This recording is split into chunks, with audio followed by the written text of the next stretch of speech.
കഴിഞ്ഞ ക്ലാസ്സിൽ നമ്മൾ താളങ്ങളെക്കുറിച്ച് പറഞ്ഞിട്ടുണ്ട്. അതിനുശേഷം നമ്മൾ സ്വരങ്ങളെക്കുറിച്ചും രാഗങ്ങളെക്കുറിച്ചും ഒരു അവബോധം കിട്ടാൻ വേണ്ടിയിട്ട്, ഒരു ബേസിക് അണ്ടർസ്റ്റാൻഡിങ് കിട്ടാൻ വേണ്ടിയിട്ട് ചില കാര്യങ്ങൾ ഇപ്പോൾ പറയും. ഇതെല്ലാം നമ്മൾ വീണാനാദം പരിപാടിയിൽ ആദ്യം പറഞ്ഞതാണ്. ഒന്നുകൂടി റിപ്പീറ്റ് ചെയ്യുക.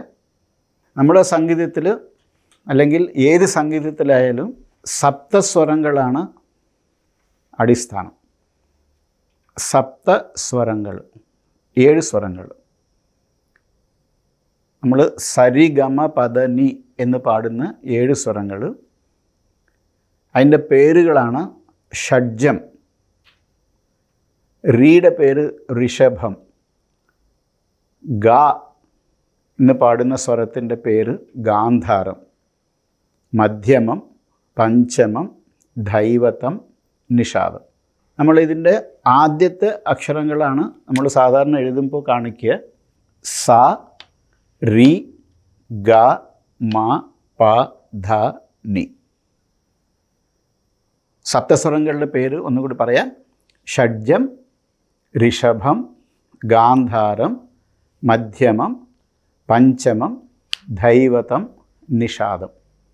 ഇതാണ് സപ്തസ്വരങ്ങൾ. ഇതിൽ ഷഡ്ജം, പഞ്ചമം ഈ 2 സ്വരങ്ങൾക്കും പ്രകൃതി സ്വരങ്ങൾ അല്ലെങ്കിൽ നാച്ചുറൽ നോട്ട്സ് എന്നാണ് പറയുക.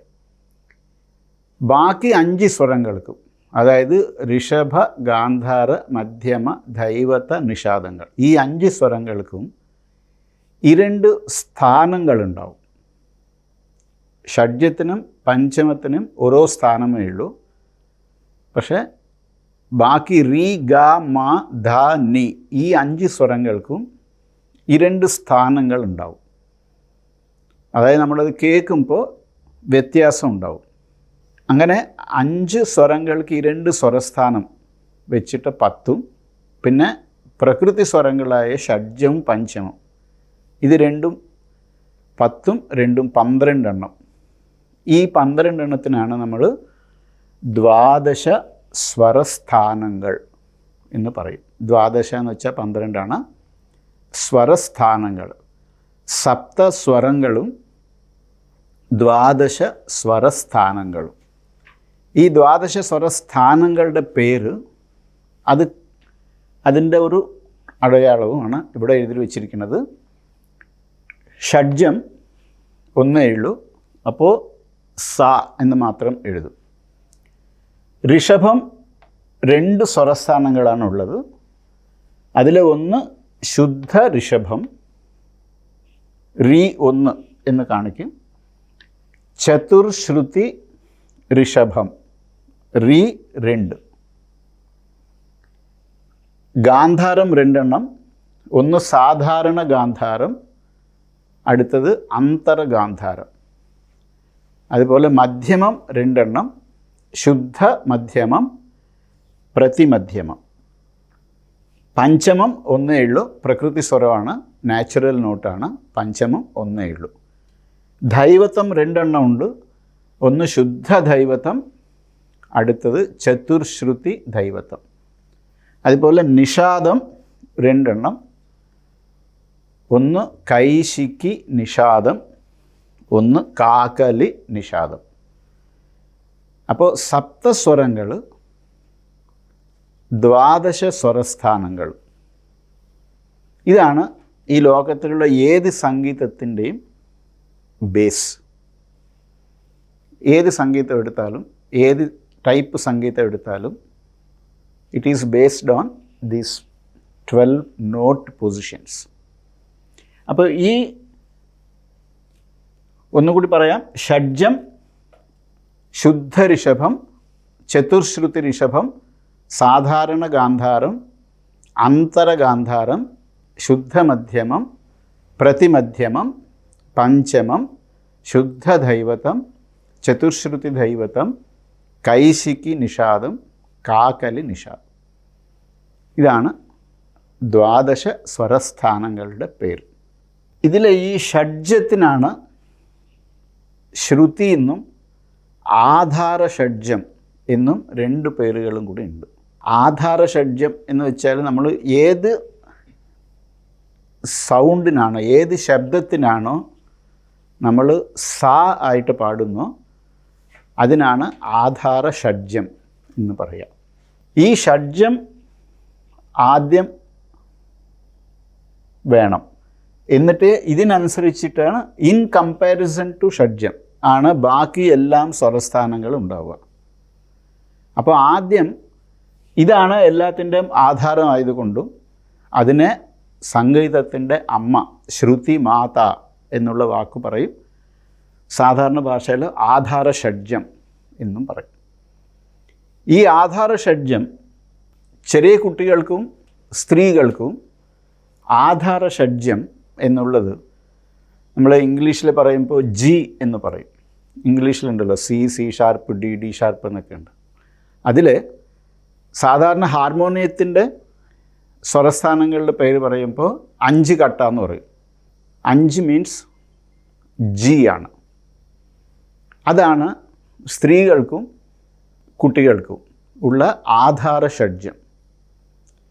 പിന്നെ കുറച്ചൊരു അരകട്ട അങ്ങോട്ടും ഇങ്ങോട്ടും വ്യത്യാസം ഉണ്ടാവും. 4.5 മുതൽ 6.5 വരെ പാടുന്നവരുണ്ട്, സ്ത്രീകളും കുട്ടികളും.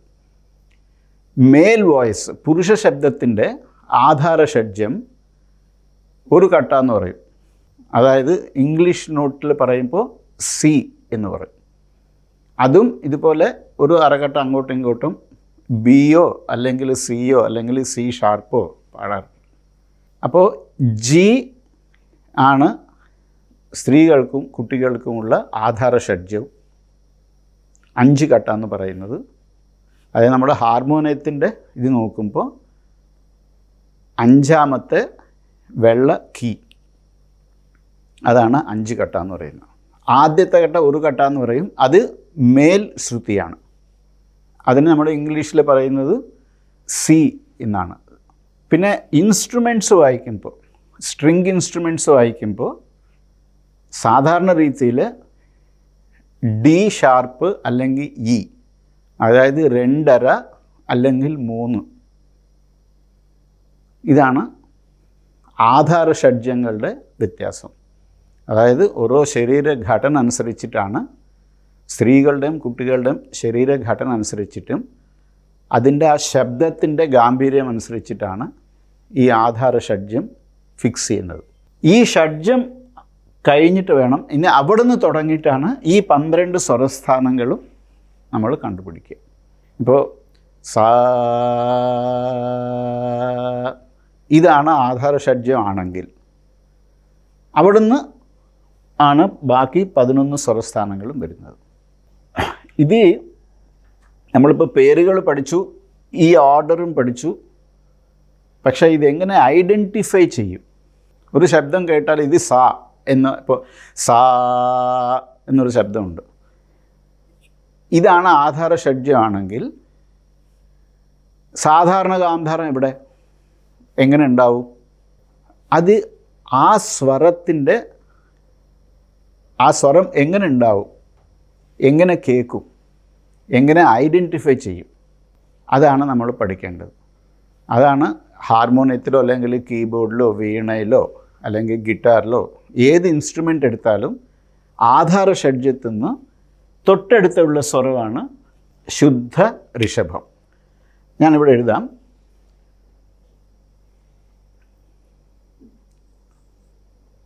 ഇത് സാ ആണെങ്കിൽ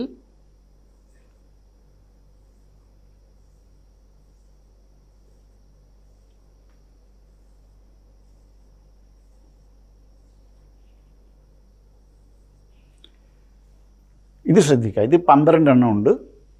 ഇതാണ് ആധാര ഷഡ്ജമാണെങ്കിൽ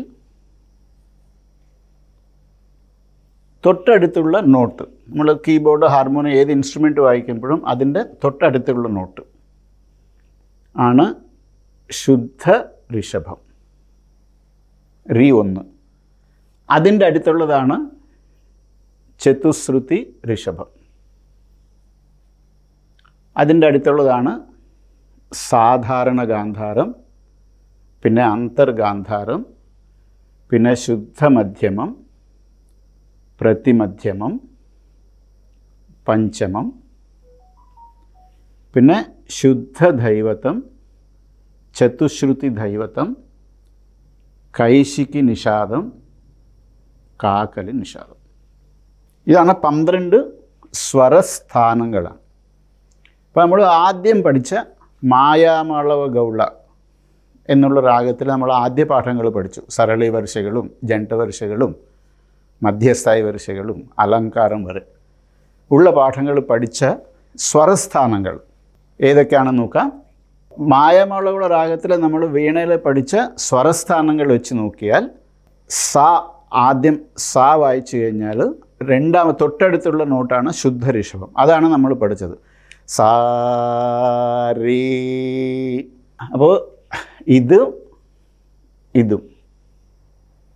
പിന്നെ നമ്മൾ പഠിച്ചത് അന്തർഗാന്ധാരമാണ്.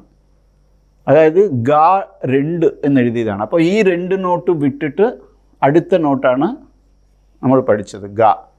അതിൻ്റെ തൊട്ടടുത്തുള്ള നോട്ടാണ് മ, ശുദ്ധ മധ്യമം. അതായത് ഷഡ്ജം, ശുദ്ധ ഋഷഭം, അന്തർഗാന്ധാരം, ശുദ്ധ മധ്യമം. പിന്നെ പ. തൊട്ടടുത്തുള്ള നോട്ടാണ് ശുദ്ധ ദൈവതം. അതാണ് നമ്മൾ ആദ്യ പാഠങ്ങൾ പഠിക്കുമ്പോൾ വായിച്ച സരിഗമ പദനി. ശുദ്ധ ദൈവതം കഴിഞ്ഞാൽ പിന്നെ നമ്മൾ വായിച്ചത് കാകല നിഷാദമാണ്.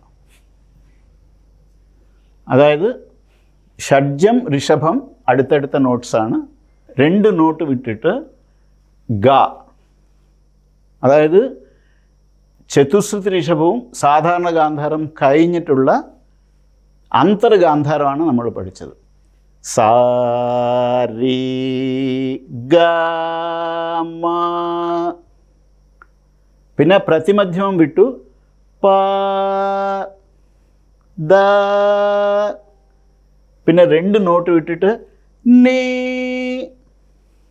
നീ കഴിഞ്ഞിട്ട് പിന്നെ ഈ സാഡ് അടുത്ത സ്ഥായിലുള്ള സാണ് വരുന്നത്. അതിന് നമ്മൾ ഒരു മുകളിലൊരു കുത്തു വെച്ചിട്ടാണ് കാണിക്കുക. താരസ്ഥായി ഷഡ്ജം എന്നാണ് പറയുക. ഇതാണ് നമ്മൾ ആദ്യം പഠിച്ച നോട്ടുകൾ, സ്വരസ്ഥാനങ്ങൾ. ഈ സ്വരസ്ഥാനങ്ങളിലുള്ള രാഗത്തിൻ്റെ പേരാണ് മായാമാളവ ഗൗള. ഈ മായാമാളവ രാഗത്തിലാണ് ആദ്യ പാഠങ്ങൾ, അലങ്കാരം വരെയുള്ള പാഠങ്ങൾ നമ്മൾ പഠിച്ചത്. എന്തുകൊണ്ട് ഇത് പഠിച്ചു, ഇതാരാണ് ഇത് തീരുമാനിച്ചതെന്ന് പറഞ്ഞാൽ അതിനൊരു ചെറിയ കഥയൊക്കെ ഉണ്ട്. പക്ഷേ ഇത് തീരുമാനിച്ചത് പുരന്ദരദാസർ എന്ന് പറയുന്ന നമ്മൾ സാധാരണ രീതിയിൽ കർണാടക സംഗീത പിതാമഹൻ എന്ന് വിളിക്കുന്ന പുരന്ദരദാസരാണ് ആദ്യ പാഠങ്ങൾ മായാമാളവ രാഗത്തിൽ, അതായത് ഈ സ്വരസ്ഥാനങ്ങൾ വെച്ചിട്ട് പാടണം എന്ന് തീരുമാനിച്ചത്. അത് എന്തിന് തീരുമാനിച്ചു അതിനുള്ളൊക്കെ ഒത്തിരി എക്സ്പ്ലനേഷൻസൊക്കെ ഉണ്ട്. നമ്മളിപ്പോൾ തൽക്കാലം ഇത്ര അറിയാം. പുരന്ദരദാസരാണ് ഈ രാഗത്തിൽ, മായാമാളവ രാഗത്തിൽ, മായാമാളവ ഗൗള ഈ രാഗത്തിൽ ആദ്യ പാഠങ്ങൾ എല്ലാം ഫിക്സ് ചെയ്തത്. അതാണ് നമ്മളിപ്പോഴും പാടിക്കൊണ്ടിരിക്കുന്നത്. അപ്പോൾ ആദ്യം സപ്തസ്വരങ്ങളും ഷഡ്ജവും പഞ്ചമം ഒഴികെ ബാക്കി 5 സ്വരങ്ങൾക്കും ഈ 2 സ്വരസ്ഥാനങ്ങളും വെച്ചിട്ട് സപ്തസ്വരങ്ങൾ 12 സ്വരസ്ഥാനങ്ങളായിട്ട് പരിണമിച്ചു. ബാക്കി കാര്യങ്ങൾ നമുക്ക് അടുത്ത ക്ലാസ്സിൽ എടുക്കാം.